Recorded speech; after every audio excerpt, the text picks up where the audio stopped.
Ever lay awake at night wondering just how weird the world really is? I mean, what if all those creepypasta stories, those urban legends, were just glimpses, whispers of something bigger, something hidden? What's fascinating about the SCP Foundation is that it's not just about spooky stories or internet lore. It's a fictional universe built on the idea that within the shadows of our everyday world, there are things that defy logic, that challenge the very fabric of reality. Okay, so less Mulder and Scully hunting down aliens, more like a global organization of supernatural scientists dedicated to documenting and containing these anomalies.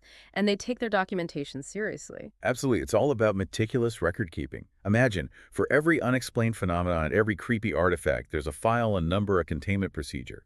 This is where the bureaucratic horror element comes in the chilling realization that the unknown is being cataloged and controlled with chilling efficiency. So it's not just the anomalies themselves that are scary, but the thought of this vast hidden bureaucracy dedicated to keeping them under wraps. Precisely. It's the unsettling combination of the mundane and the monstrous.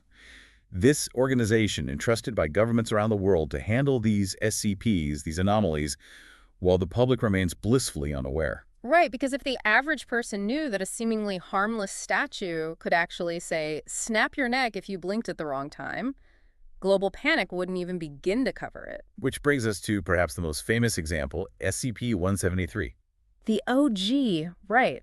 I've heard whispers. What's the deal with this one? Imagine a sculpture, humanoid in shape, but with a face that seems to stare right through you. It's inert, harmless even, as long as it's under observation. But the moment you blink, the moment your gaze breaks, even for a fraction of a second, well, let's just say it has a very particular way of relocating itself. Okay, that's just creepy. You're telling me this thing can only move when nobody's looking. It's like a childhood game of red light, green light gone horribly wrong. Exactly. And that's part of what makes it so effective. SCP-173 taps into that primal fear of the unseen, that unsettling feeling you get when you could swear you saw something move in your peripheral vision. And there are more of these SCPs. Because I have a feeling things are about to get a whole lot weirder. Oh, we're just scratching the surface. Yeah. Not all SCPs are agents of chaos and fear. Take SCP-999, for instance. Oh, yeah. What's this one, the feel-good anomaly? Tell me more. Essentially, you have this giant gelatinous mass, think amoeba crossed with a lava lamp. But instead of being dangerous, SCP-999 just wants to cuddle. It exudes this aura of pure joy, and anyone who comes into contact with it is overcome with a sense of euphoria. So the Foundation has a giant sentient stress ball in their basement somewhere. I wonder if they ever let loose and have a cuddle puddle with it after a long day of containing world-ending threats. It does make you question how the Foundation researchers maintain composure when faced with such extremes, doesn't it?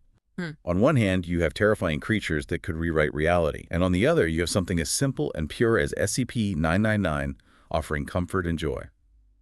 It's such a fascinating contrast. Speaking of contrast, I hear there's an SCP out there that takes something familiar, even mundane, and twists it into something terrifying. You must be thinking of SCP-3008, the Infinite IKEA. Exactly. Picture this. You wander into your local IKEA maybe to pick up a new bookshelf, or finally replace that wonky lamp. But instead of navigating a maze of Swedish furniture and impulse buys, you find yourself trapped in a sprawling, ever-shifting labyrinth of showrooms with no escape in sight. That's the chilling reality of SCP-3008. An IKEA with no exit. Yeah. I think I'd rather face down SCP-173 than spend eternity lost in a furniture store. So what makes this one tick? Are we talking sentient meatballs or something even weirder? Well, while the furniture itself seems ordinary, the store itself is the anomaly. The layout constantly changes, the exits vanish. And the nights, well, let's just say the employees who patrol the aisles after closing hours, aren't exactly adhering to IKEA's customer service guidelines. Okay, so it's like being stuck in a retail hellscape with nightmarish staff. No wonder it's considered an SCP. But here's what really blows my mind.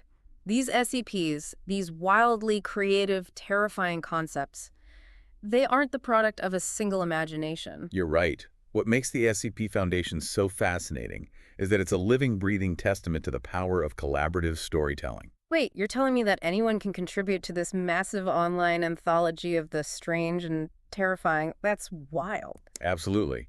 Thousands of contributors from around the world have added their own SCPs, stories, and even entire branches of the Foundation to this constantly evolving mythos. So it's like a giant online writers' room dedicated to freaking each other out. That's incredible.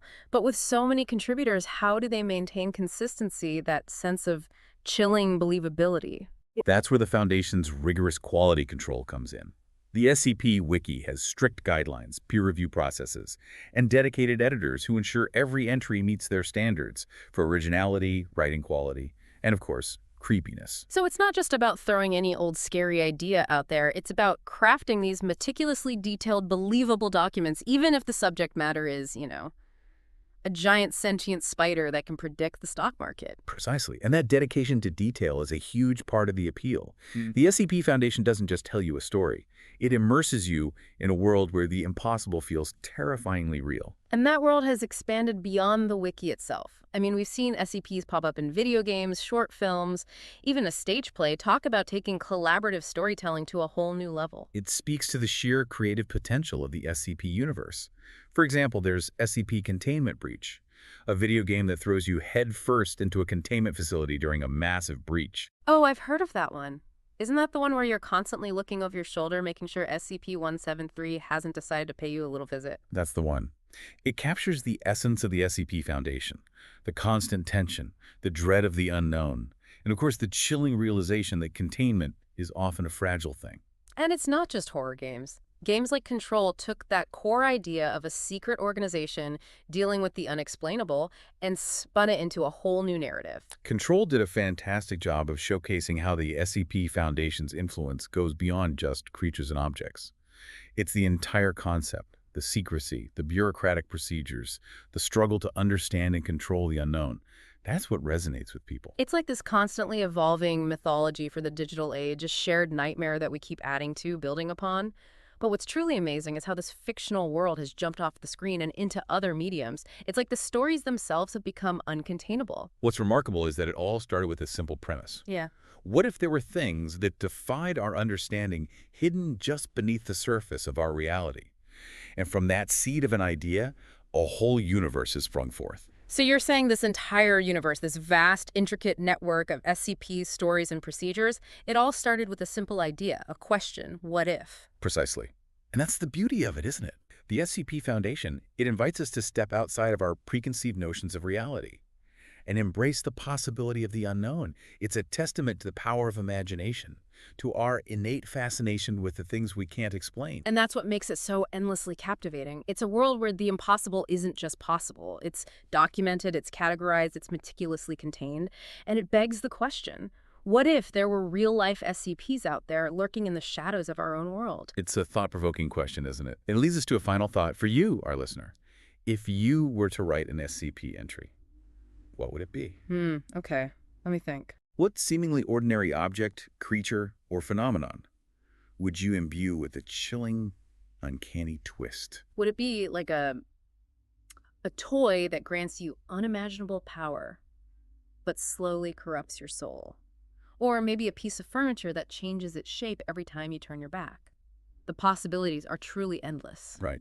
It really makes you think. It does. And the SCP Foundation, it isn't just about being scared.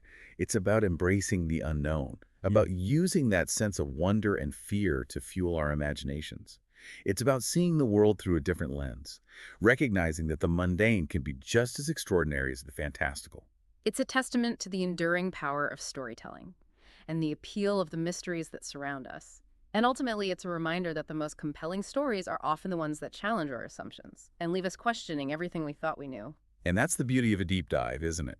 We started by exploring the basics of this fictional world, delving into some of its most captivating examples, and now we're left contemplating the very nature of reality itself. And who knows, maybe our listeners will be inspired to add their own chapter to the SCP Foundation mythos. After all, everyone has a story to tell, even if it's about a coffee machine that dispenses existential dread. Or a staircase that never ends, leading only to darkness and a face that stares back. Yeah. Until next time, keep your eyes open. And remember, the impossible might be closer than you think.